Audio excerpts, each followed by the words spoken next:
Hello everyone, welcome to the Mint analysis for 25 March 2022.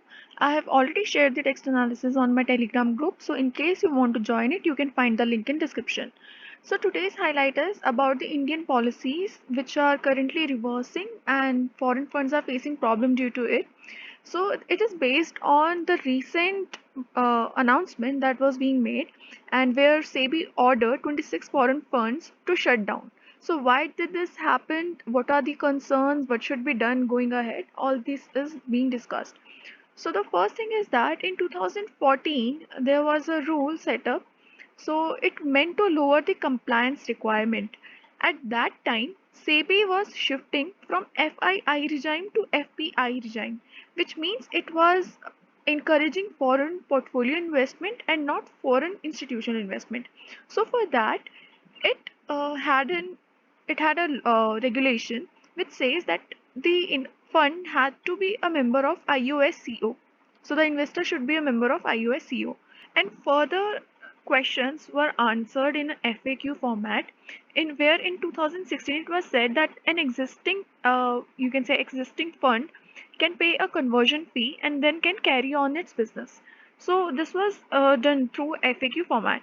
Now later on in February, SEBI said that only non-IUSCO members can continue to, take can continue their business in India, and rest will have to shut down. So earlier they said that they can continue. Now they are saying that they cannot. So earlier it was in FAQ format, and now SEBI is saying that they don't give importance to their FAQs. They go by their regulation. So this is the concern that is being made here, that the FAQs based on which the foreign funds made their structures and invested in India. Now SEBI is saying that they don't follow those FAQs and now they are following just the regulations. So this is the concern, and because of which Canada, which is the seventh largest terms of foreign flows into India, so it is facing a drawback. And recently you have seen that a Canadian pension fund has withdrawn its money from Kotak Mahindra. So it withdrew 2% of the amount. So such cases and such foreign funds will now face a setback, and this should be the aim right now, that they shouldn't face any such setbacks. So the current problem is that fresh fund registration are facing a problem, and second is that Canada has four main agencies and two of them are non-IUSCO, so they anyway cannot come to India, and the rest two are not eligible to invest in India. So how can they invest if they want to? Because the main idea is to have only IUSCO members and non-IUSCO members are not allowed. So this is the problem here.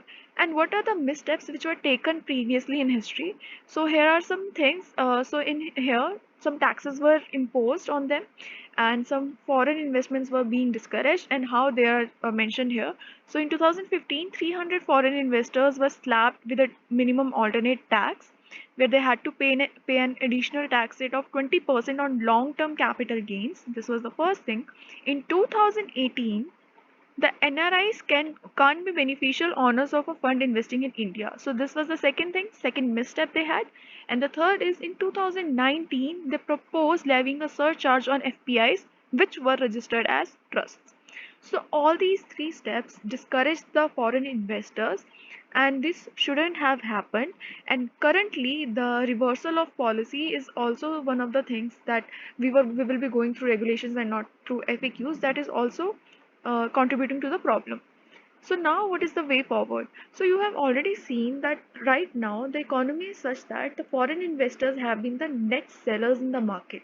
So which means there has been a net outflow from Indian market, and they are preferring to invest in their own markets or the markets of some other countries. In this situation, what is needed is a policy stability in India. So if you stabilize the policy, then only investors will be more assured of their funds that they have invested in India and would like to carry forward this type of habit going forward. However, this is not the situation they are facing right now, because of which uncertainties are more and they might withdraw even more in the upcoming future. So this needs to be addressed. Now coming to the main news. True set C as Invesco withdraws EGM demand. So I have already discussed this news in previous newspaper as well. So here what it is being said is that Invesco is withdrawing EGM demand. So Invesco had this demand of conducting EGM, which is extraordinary journal meeting, because they wanted to pull down Puneet Goenka from his position, and they cannot do so without holding a EGM.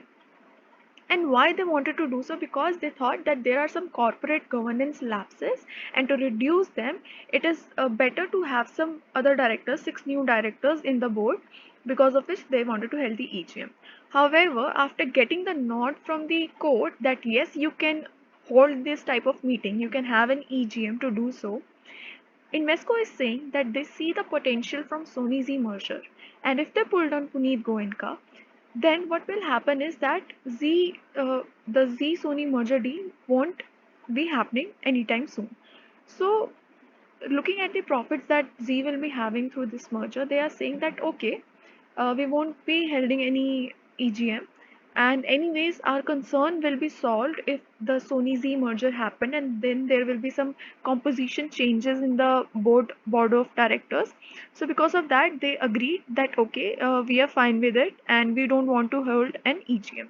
So because of this, what happened right now is that the Z stocks shot up by 20% last day, because obviously the uncertainties were low, and if the Sony-Z merger deal had faced any setback, then the stocks would have gone down.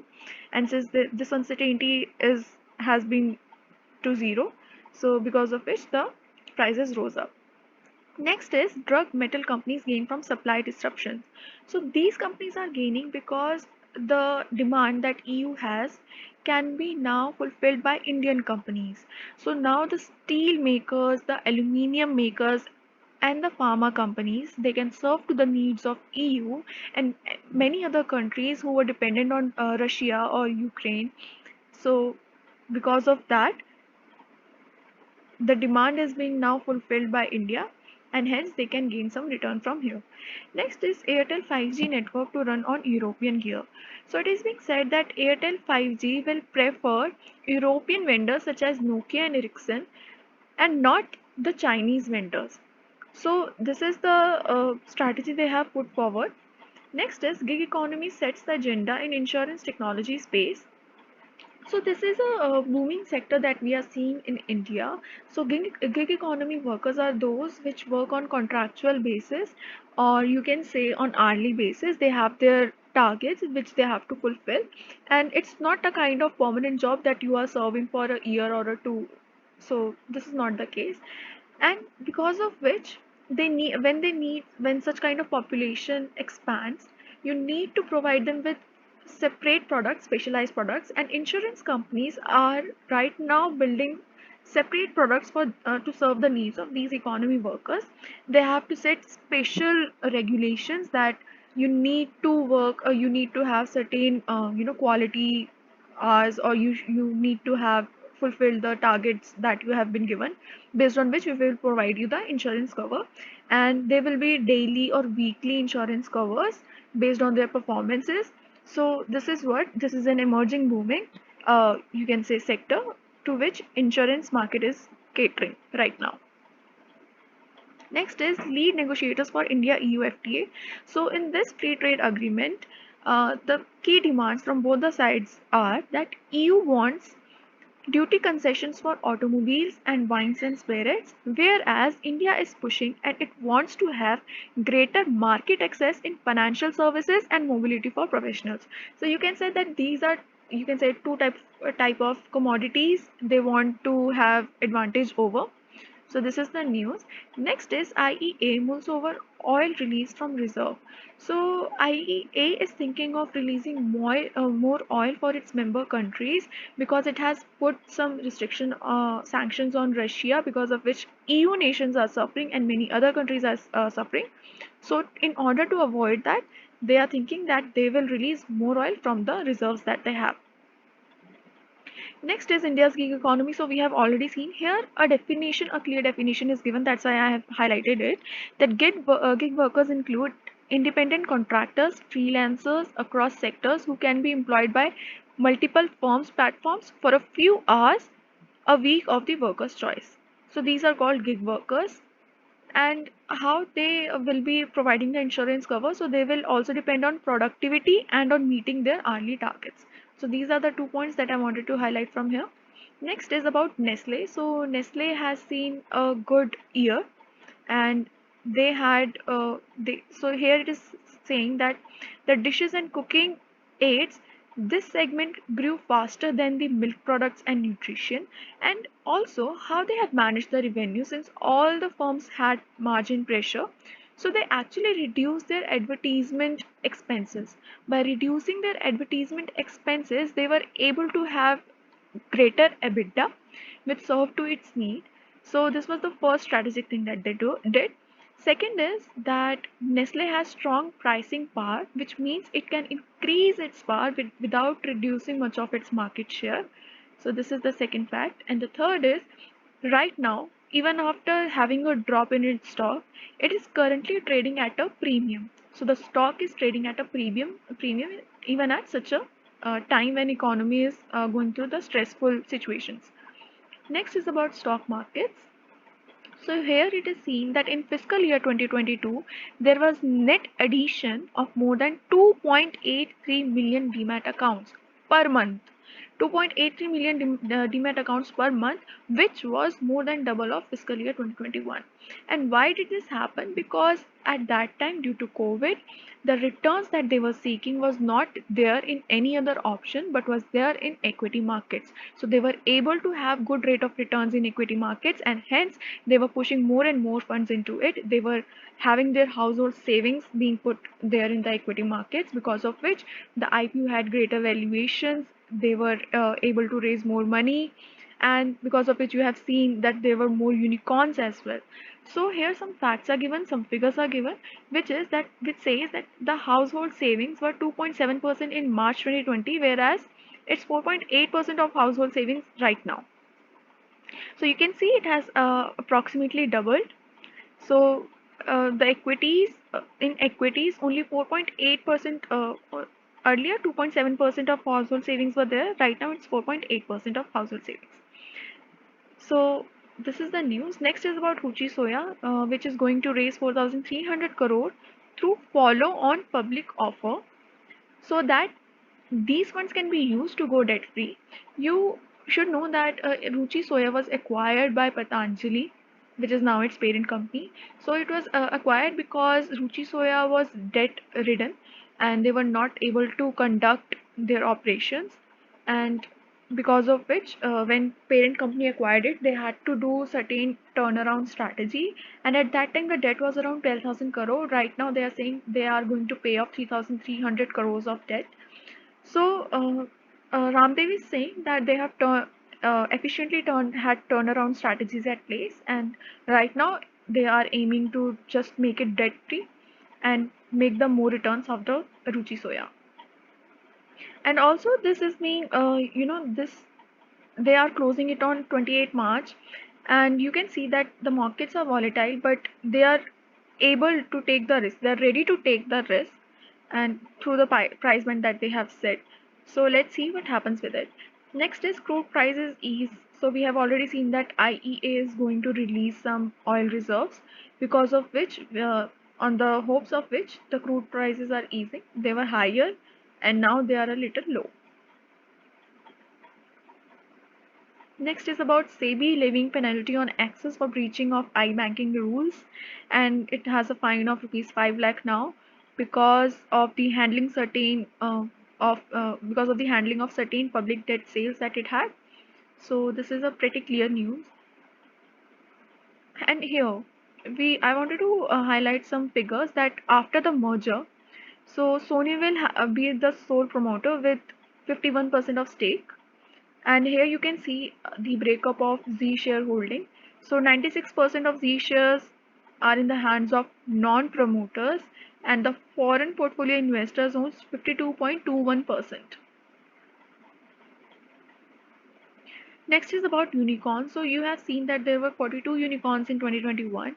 However, it is being said that in 2022 it can be even more higher, because in the 3 months itself we have seen 13 unicorns, and these are in the deep tech space, which is SaaS platforms, blockchains, and non-fungible tokens. And these 13 unicorns have raised around $3 billion. So why they are saying that 13 unicorns but are saying $3 billion? Because each unicorn has a valuation of $1 billion, right? So how come it can hardly accommodate three unicorns, right? So it's actually the valuation that is being concerned is taken.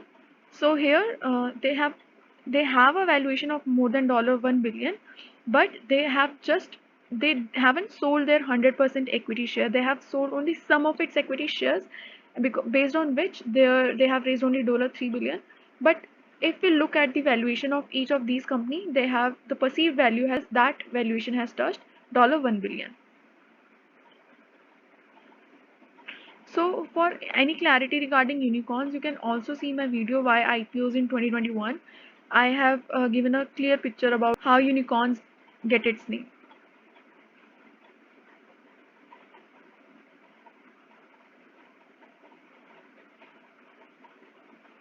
Next is fight against TB takes a toll due to pandemic restriction.